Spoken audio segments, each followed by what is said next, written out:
Hello सम्पूर्ण दर्शक महानुभावहरूलाई। आज चाहिँ म थोरै चल्ला मेरो चल्लाहरू चाहिँ हुर्काउँदै गर्दाखेरि आज यो अवस्थामा आइरहेको छ। यही भिडियोहरू तपाईँहरूमाझ सेयर गर्ने गइरहेको छु। मेरो चल्लाहरू चाहिँ अहिले यसरी बसिरहेको अवस्थामा छौँ। अहिले लगभग मैले यो चल्लाहरू हालेको 2 हप्ता अलमोस्ट कम्प्लिट भएर 16 दिनको 15-16 दिनको हाराहारीमा चल्दैछौँ।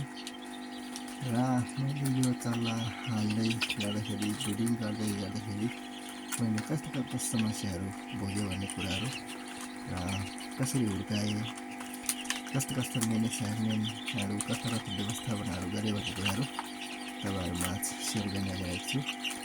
अहिले मेरो चल्लाहरू 99% चाहिँ चल्लाहरू सक्सेस भइसकेको छ। यो अवस्थामा आएको छ यही भन्न चाहन्छु।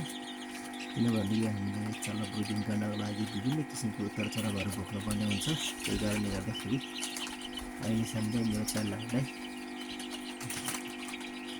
मेरो अरू फेरि कस्तो कुराहरू भोगेँ।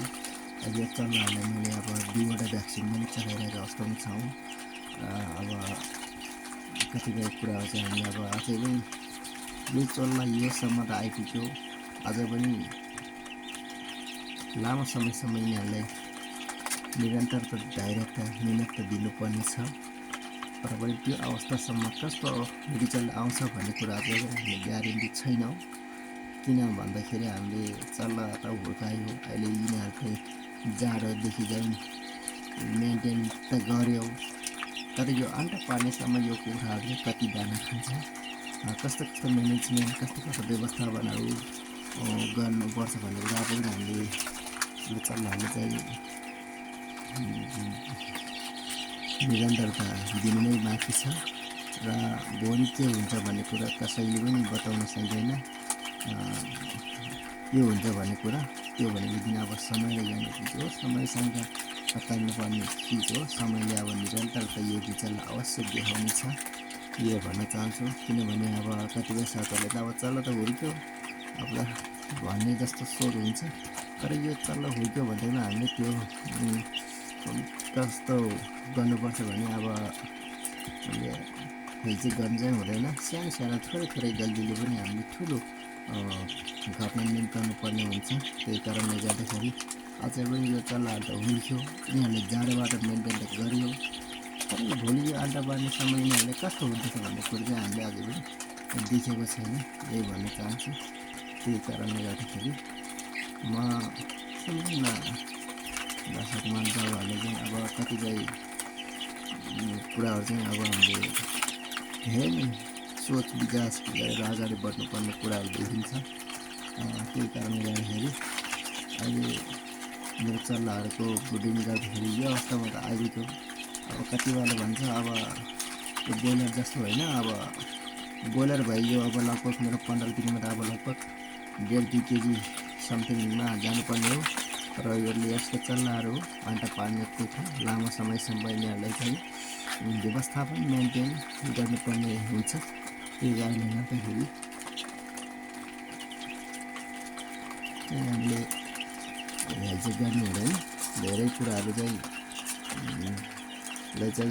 व्यवस्थापन मिलाएर हामीले यो चल्लाहरू यो अवस्थामा आइपुगेको छ।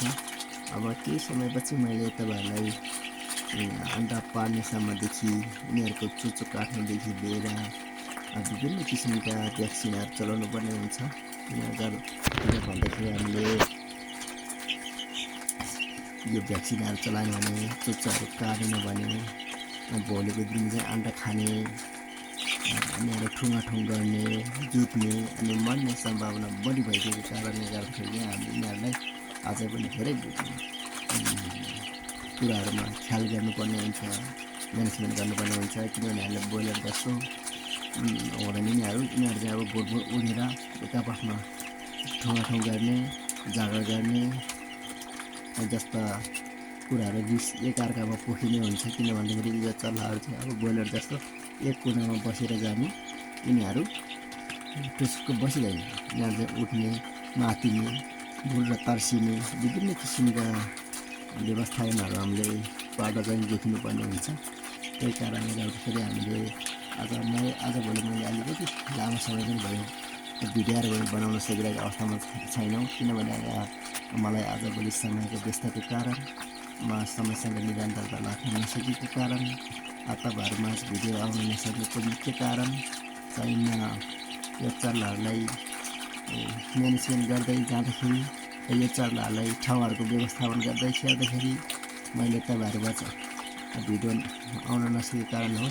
फेरि यस्तै भिडियो म अझै पनि योभन्दा केही समयपछि हुर्काउँदै गरेका भिडियोहरू तपाईँहरूमा देखाउन गइरहेको छु।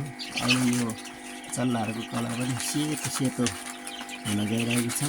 बिस्तारै यो कलरहरू पनि चेन्ज भएर रातो कलरमा चाहिँ परिणत हुन्छन्, किनभने यो अन्डा पार्ने कुखुरा भएको कारणले गर्दाखेरि यो ब्रोइलर जस्तो सेतो कलर हुँदैन। त्यो चाहिँ ब्रोइलरको क्रस अन्डा भन्छ, ब्रोइलर क्रस भन्छ। यिनीहरू चाहिँ अन्डा उत्पादन गर्ने चल्ला हो। फेरि पनि म तपाईँहरूमा यस्तो भिडियो ल्याउनेछौँ भन्दै आजलाई भिडियो लास्ट गर्छु। सम्पूर्ण तारकेश्वरवासी लार्केट एग्री कृषि तथा पशुपन्छीले अब केही समयदेखि विगत समयदेखि कुखुरा पाल्दै आइरहेका छौँ। अब मैले कुखुरा पाल्दै गर्दाखेरि यस्तो लार्ज स्केलमा चाहिँ पालेको छैन। थोरै स्केलबाट चाहिँ आफूले अध्ययन गर्दै जाँदाखेरि विभिन्न किसिमका समस्याहरू पनि भोग्नुपर्ने हुन्छ र कतिपय ठाउँमा कुखुरा पाल्दै गर्दाखेरि कुखुरा पालेको अब 3-4 महिना अन्डा पाल्न सुरु हुँदाखेरि कुखुराहरू सोत्रै भएर गइरहेको रिजल्टहरू पनि आइरहेको छ। हामीले बुझिरहेको पनि छ त्यो कसरी भयो, त्यो के कारणले भयो भन्ने कुरा हामीलाई जानकारी पाएको छैन। तर यसरी भयो भन्ने कुरो मात्रै भइरहेको छ। किनभने मैले पनि अब विगत समयदेखि सानो चल्लाहरू पाल्दै आउँदाखेरि चाहिँ मैले सुरुदेखि नै 1 दिन तलदेखि चाहिँ पाल्दै आउँदाखेरि चाहिँ मैले त्यस्तो ठुलो दुर्घटना चाहिँ भोग्न परेको छैन।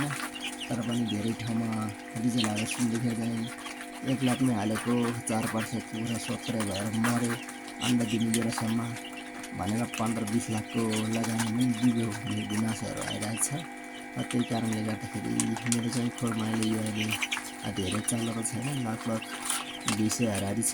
र केही कुखुराहरू चाहिँ अन्डा पारिरहेको अवस्थामा छौँ, त्यो पनि 250-300 होला यही भन्न चाहन्छु।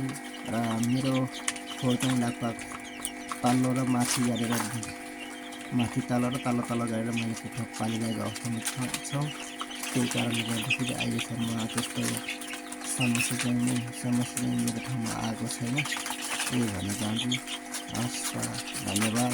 सम्पूर्ण मेरा लार्केट एग्री तथा पशुपन्छीको फेरि यस्तै नयाँ भिडियो तपाईँहरू सामु सेयर आदान प्रदान सूचना सञ्चार गतिविधिहरू ल्याउनेछौँ। हस्, धन्यवाद।